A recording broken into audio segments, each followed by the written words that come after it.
Finish this sentence, kind of the big question goes to this degree. I feel blank about the Denver Broncos.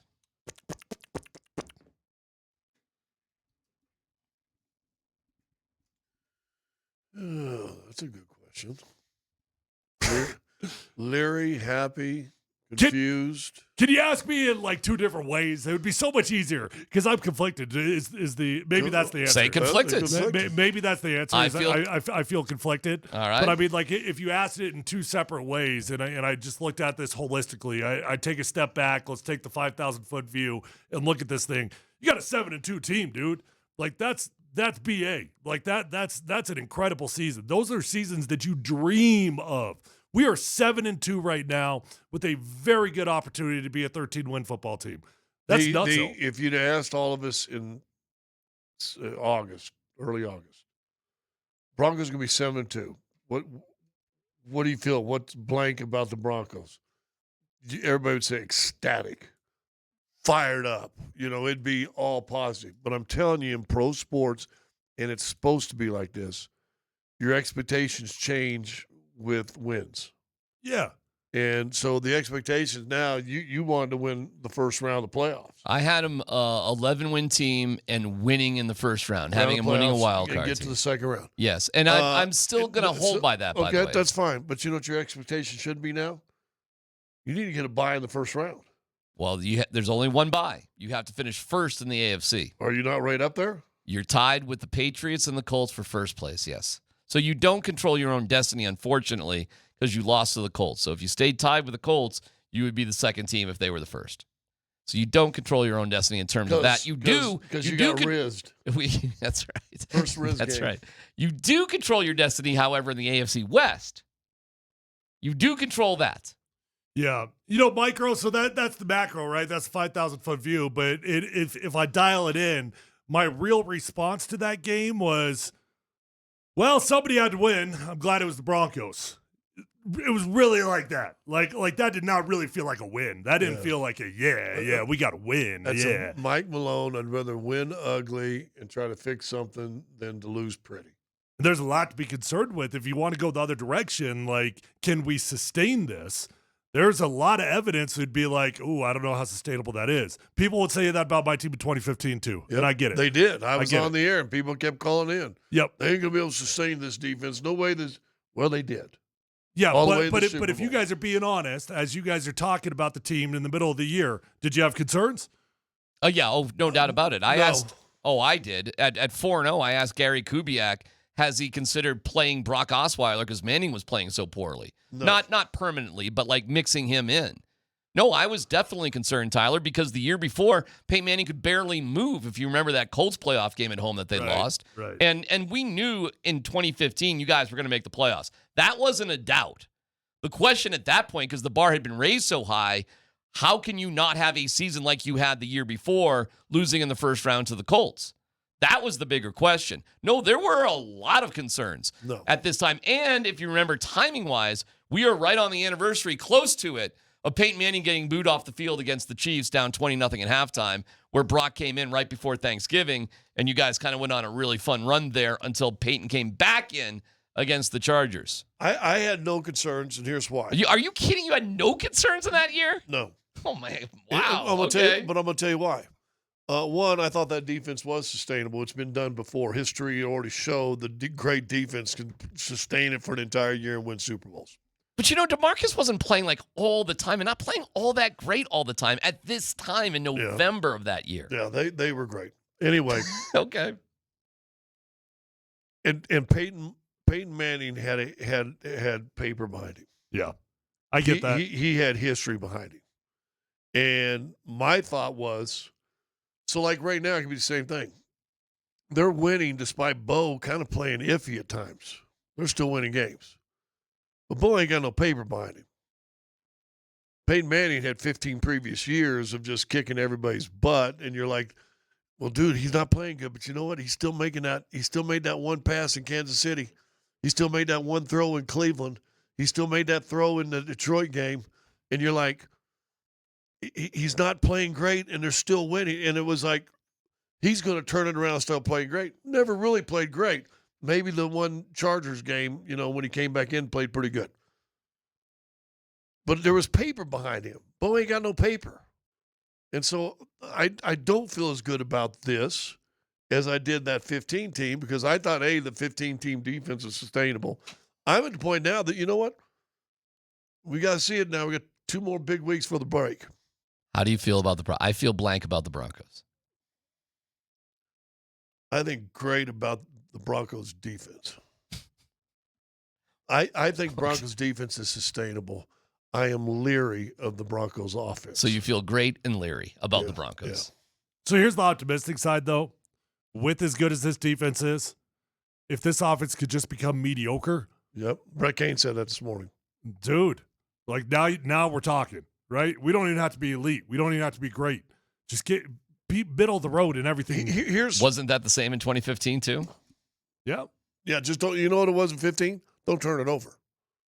Don't turn it over, and you're going to win all the games because the defense was so good. Mediocre. What is that? Mediocre is because I'll say this too. And here's my optimism. There's something to be said about coming back and being able to win games and never in it. Go ask John Elway's Broncos of the 80s. Mm-hmm. Crap through 3 quarters, and all of a sudden here comes Elway on his white horse, and it built him a reputation on fourth quarter comebacks. I think when he left the league, he was the leading fourth quarter and overtime comeback quarterback ever. And Bo has 4 of them this season. That was the 80s John Elway. So maybe I should be hopeful for that right there. But they have a plus 53 fourth quarter point differential, which if that were to sustain would be the best by far in NFL history. Yeah, that's unbelievable. Means you're losing a lot of games. But Tyler said something at the beginning of the show that I thought we should get into also. Something is off between play call and quarterback. Why is that, and what is that?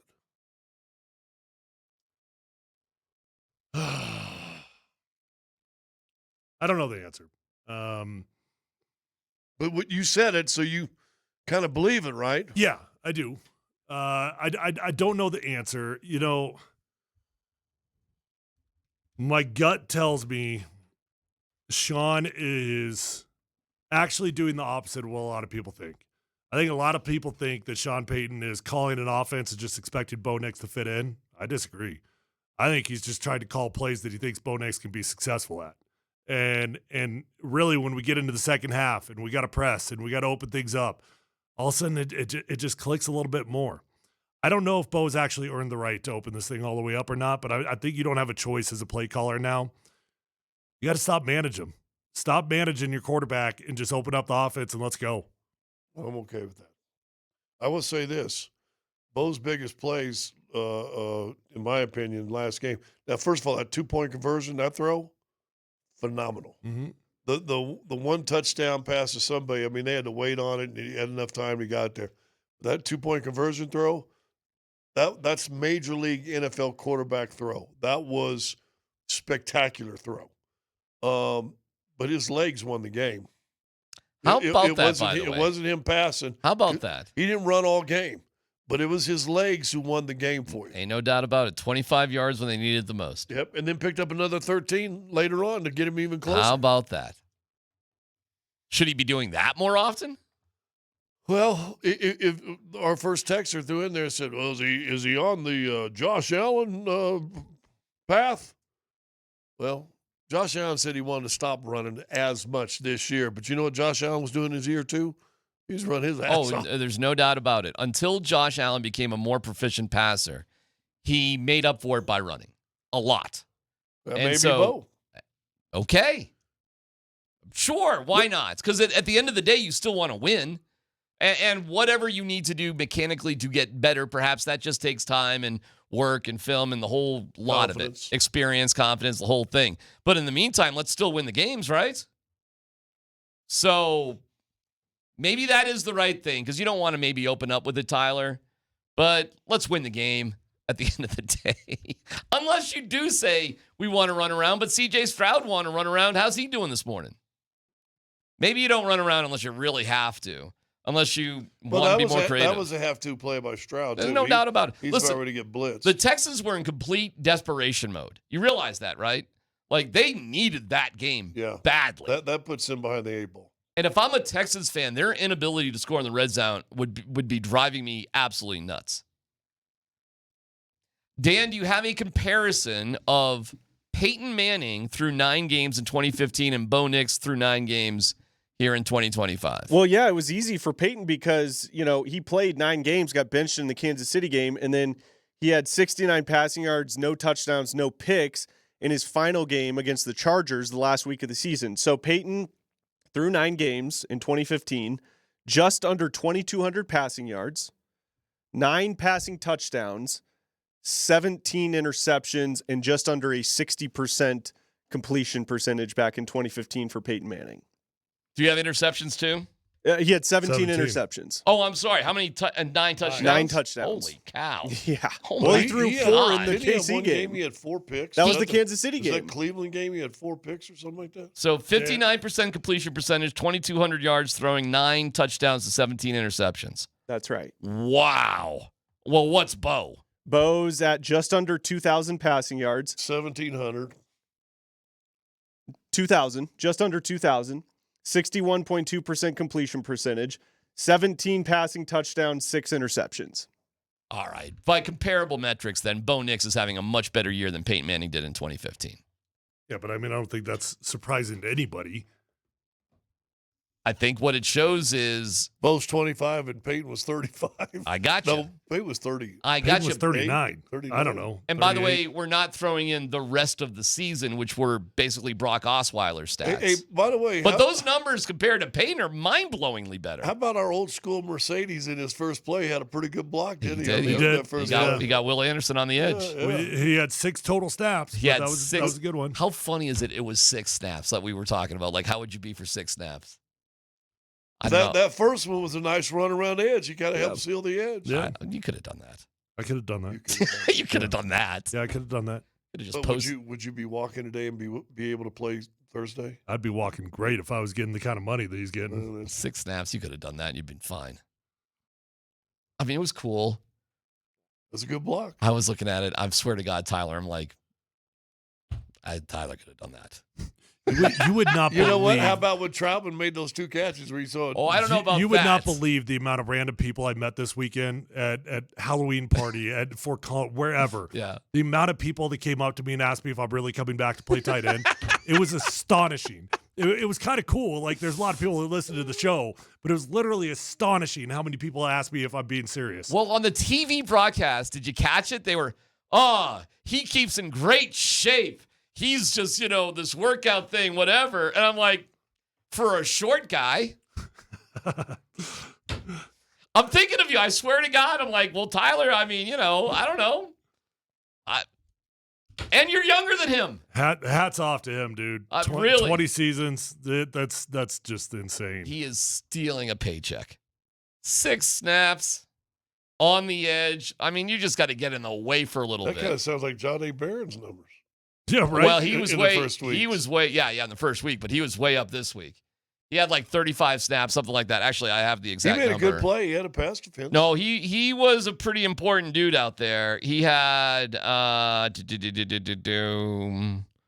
on now, Barron. 34 snaps, 47% of the time. Chris Abrams had 43, so 9 more. So Barron played. Barron really played. And they used a rotation. And by the way, I was told penny coverage, Tyler, is 7 DBs and 1 linebacker for whatever that means. I don't see him in that all too often. Got me. But Sean Payton was the one. We played base, we played dime, we played nickel, we played penny. Are we talking about like a Hail Mary situation? I have no idea what the hell Sean Payton was talking about. By the way, Sean was definitely on the swagger tip. He was definitely on the swagger tip. This morning or after the game? Well, he was kind of on the defensive thing after the game, but he was like, what's our record? I forgot what it was, like being sarcastic. He was like, there can't be halfway of the season because there's 9 games. Sean was definitely like kind of on his high horse after the game. Like, run to pass, Leggy asked him, run to pass mixture. whatever, I don't care. What was the score? It was like that.